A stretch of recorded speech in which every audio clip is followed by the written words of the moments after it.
اعوذ باللہ من الشیطان الرجیم بسم اللہ الرحمن الرحیم فأجاءها المخاض إلى جذع النخلة قالت يا ليتني مت قبل هذا وكنت نسيا منسيا فناداها من تحتها ألا تحزني قد جعل ربك تحتك سريا وهزي إليك بجذع النخلة تساقط عليك رطبا جنيا۔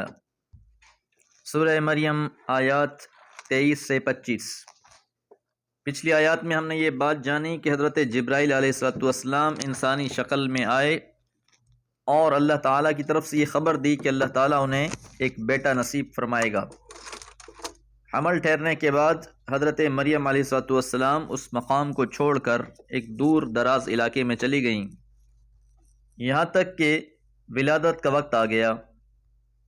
فَأَجَاءَهَا الْمُخَاضُ، پس لے آئی اسے درد ذہ، إِلَى جِذْعِ النَّخْلَةِ، کھجور کے تنے کے پاس۔ حضرت عیسیٰ علیہ السلام کی جب ولادت کا وقت ہوا تو حضرت مریم علیہ السلام کھجور کے درخت کے پاس آ گئیں۔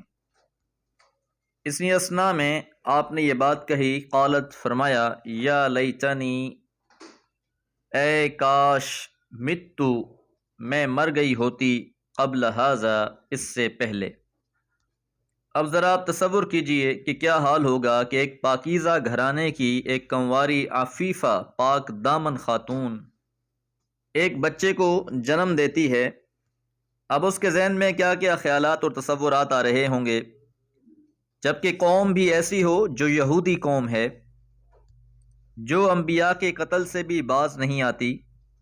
تو یہ جو آپ کا فکرہ ہے، یا لیتنی مت قبل ھذا، کاش کہ میں اس وقت سے پہلے ہی مر گئی ہوتی، آپ کے اندرونی احساسات کی بالکل صحیح تعبیر ہے۔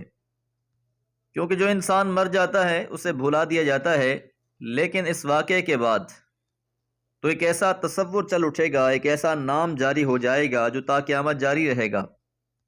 پر انہیں کیا پتا تھا کہ انہیں اتنے عظیم کام کے لیے چن لیا گیا تھا کہ رہتی دنیا تک آپ کا نام عزت و تکریم سے لیا جائے، قرآن بھی آپ کی عفت دامن کی گواہی دے، حضور صلی اللہ علیہ وسلم کی زبان بھی آپ کی تعریف کرے۔ آپ نے ایک تو یہ کہا کہ مت قبل ھذا، اور ساتھ فرمایا وکنت، اور میں ہو جاتی، نسیم منسیہ، بھولی بسری چیز۔ نسیم منسیہ کہتے ہیں ایسی چیز جس کا کوئی تذکرہ ہی نہ رہے باقی۔ اب ایسے حالات میں اللہ تعالیٰ اپنے خاص لوگوں کو کہاں تنہا چھوڑتا ہے۔ فناداہا، پس پکارا انہیں، من تحتہا، اس درخت کے نیچے سے، اللہ تحزنی، کہ تو ہرگز غم نہ کر، قد جعل، تحقیق بنا دیا ہے، ربو کی، تیرے رب نے، تحت کی، تیرے نیچے، سریہ، جاری چشمہ۔ تو اللہ تعالیٰ کی طرف سے فرشتے نے پکارا اور کہا کہ آپ غم نہ کریں، اللہ تعالیٰ نے نیچے چشمہ جاری کر دیا ہے، کیونکہ حضرت مریم علیہ السلام کا غم اپنی آخری حد کو پہنچ گیا تھا، جس کا اظہار اوپر والی آیت سے بھی ہو رہا ہے۔ لیکن اس کے باوجود آپ نے اپنے رب کے سوا کسی اور سے شکوہ تک نہ کیا۔ اللہ تعالیٰ کی طرف سے یہ امتحان منظور تھا، اس میں آپ کامیاب ہوئیں، اور دفعتاً اللہ تعالیٰ کی رحمت کی وجہ سے وہاں دو شانیں دکھائی گئیں۔ ایک تو یہ کہ آپ کے پینے کے لیے چشمہ جاری کر دیا گیا، اور کھانے کے لیے ہدایت فرمائی، وَحُزِّی، اور ہلاؤ، الیکی، اپنی طرف، بجذع النخلۃ، اس کھجور کے تنے کو۔ جذع درخت کے تنے کو کہا جاتا ہے، کھجور کے تنے کو حضرت مریم علیہ السلام کو ہلانے کے لیے اللہ تعالیٰ نے کہا۔ تو ساقط، گریں گی، علیکی، تجھ پر، رطباً جنیہ، تازہ کھجوریں۔ تو اللہ تعالیٰ نے پینے کے لیے چشمے کا انتظام کر دیا، جس کا تازہ اور ٹھنڈا پانی وہ پی سکیں، اور کھانے کے لیے تازہ کھجوروں کا انتظام کر دیا۔ اللہ تعالیٰ یقیناً اپنے بندوں کو بے یار و مددگار نہیں چھوڑتا۔ دعا ہے اللہ تعالیٰ ہمیں قرآن مجید سے نصیحت حاصل کرنے والا بنائے۔ وما علیہ الا البلاغ۔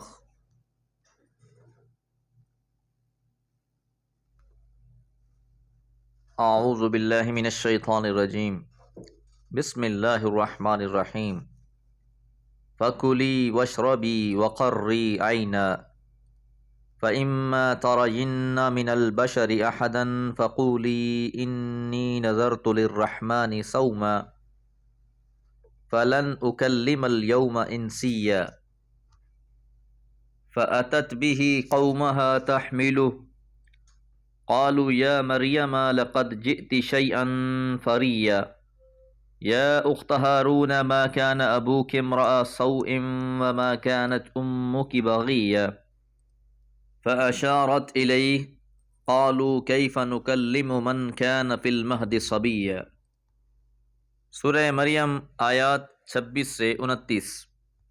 پچھلی آیات میں ہم نے یہ بات جانی کہ پانی کے لیے ایک چشمہ جاری ہو گیا حضرت مریم علیہ السلام کے لیے، اور کھانے کے لیے تر و تازہ کھجوروں کا بندوبست ہوا۔ ساتھ ہی اللہ نے فرمایا فَكُلِي پس تو کھا۔ یاد رہے یہ مؤنث کا صیغہ ہے، مذکر سے کہنا ہو تو پھر کہا جائے گا کل، کھاؤ ایک سے، اور بہت سے لوگ ہوں تو کہا جائے گا کلو، تم سب کھاؤ۔ تو یہاں خطاب حضرت مریم علیہ السلام سے ہے، اس لیے فَكُلِي پس تم کھاؤ، وَاشْرَبِي اور پیو، وَقَرِّي اور ٹھنڈی کرو، عینا آنکھوں کو۔ ساتھ یہ بھی ہدایت فرما دی فَإِمَّا تَرَيِنَّ مِنَ الْبَشَرِ، فَإِمَّا پس اگر تَرَيِنَّ تو دیکھے، مِنَ الْبَشَرِ أَحَدًا بشر میں سے کسی کو، فَقُولِي پس تو کہنا، انی بلا شبہ میں نے، نظر تو نظر مانی ہے، للرحمن رحمان کے لیے، صوما روزے کی۔ تو یاد رہے کہ یہود کی شریعت میں خاموشی بھی روزے کی شرائط میں سے تھی۔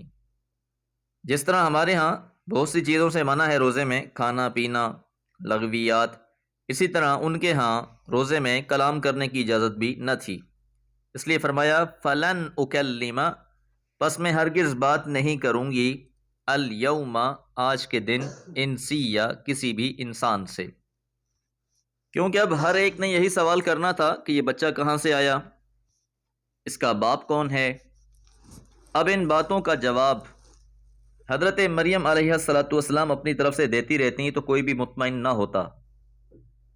اس لیے آپ کو یہ نصیحت کر دی گئی کہ آپ سے کوئی بھی بات کرے تو آپ یہی کہیں کہ میں روزے سے ہوں اور میں کسی انسان سے بات نہیں کر سکتی۔ فَأَتَتْ پس آپ آئیں، بھی ان کے ساتھ، یعنی حضرت عیسیٰ علیہ السلام کے ساتھ، قومہا اپنی قوم کے پاس، تحملہ اسے اٹھائے ہوئے تھیں۔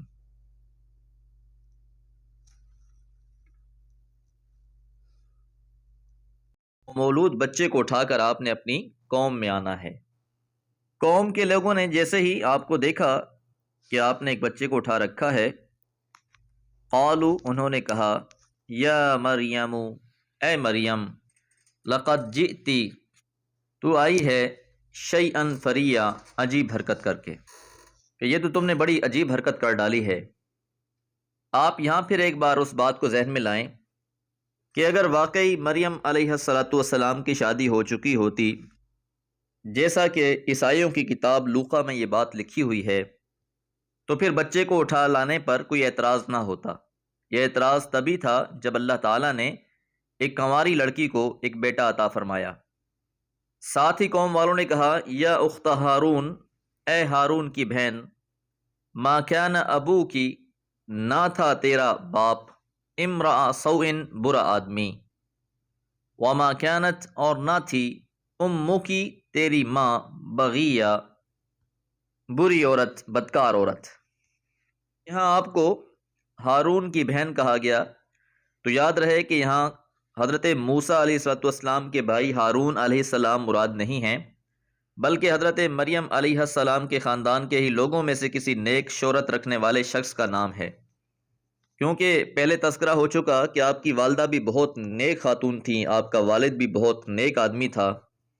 آپ کے والد کا نام عمران تھا، اور آپ کی والدہ نے آپ کی پیدائش سے پہلے ہی آپ کو وقف کر دیا تھا۔ تو یہ ساری باتیں بتاتی ہیں کہ آپ کا گھرانہ بہت نیک لوگوں پر مشتمل تھا۔ تو اسی نسبت سے یہ بات کہی گئی کہ نہ تو تمہارا والد کوئی ایسا شخص تھا اور نہ ہی تمہاری والدہ۔ حضرت مریم علیہ الصلاۃ والسلام صبر سے یہ ساری باتیں سنتی رہیں، اور پھر آپ نے فَأَشَارَتْ إِلَيْهِ، بس آپ نے اشارہ کیا الیہ، اس بچے کی طرف، کیونکہ آپ پہلے بتا چکی کہ میں روزے سے ہوں، لہٰذا آپ نے گفتگو نہ کی ان سے، آپ نے اس بچے کی طرف اشارہ کیا، اور مقصود یہ تھا کہ تم اس بچے سے پوچھو کہ یہ بچہ کون ہے۔ لوگوں کو اس بات پر مزید تعجب ہوا، قالوا، انہوں نے کہا، کیف نکلم، ہم کیسے بات کریں، من کان فی المہد صبیہ، جو ابھی گود میں بچہ ہے۔ تو آپ نے اشارہ اس لیے کیا کہ یہ جو تہمتیں لگا رہے ہیں، بہت سی باتیں بنا رہے ہیں، ان تہمتوں کا جواب یہ بچہ خود دے گا، لہٰذا آپ نے بچے کی طرف اشارہ کر دیا۔ لوگ آپ کی اس بات سے بہت جز بز ہوئے اور کہا کہ بھلا ہم اس بچے سے کیسے سوال کریں جو ابھی نو مولود ہے اور گود میں ہے۔ اللہ تعالیٰ نے حضرت عیسیٰ کو قوت گویائی دی، جس کی تفصیل اگلی آیات میں آ رہی ہیں۔ وما علیہ الا البلاغ۔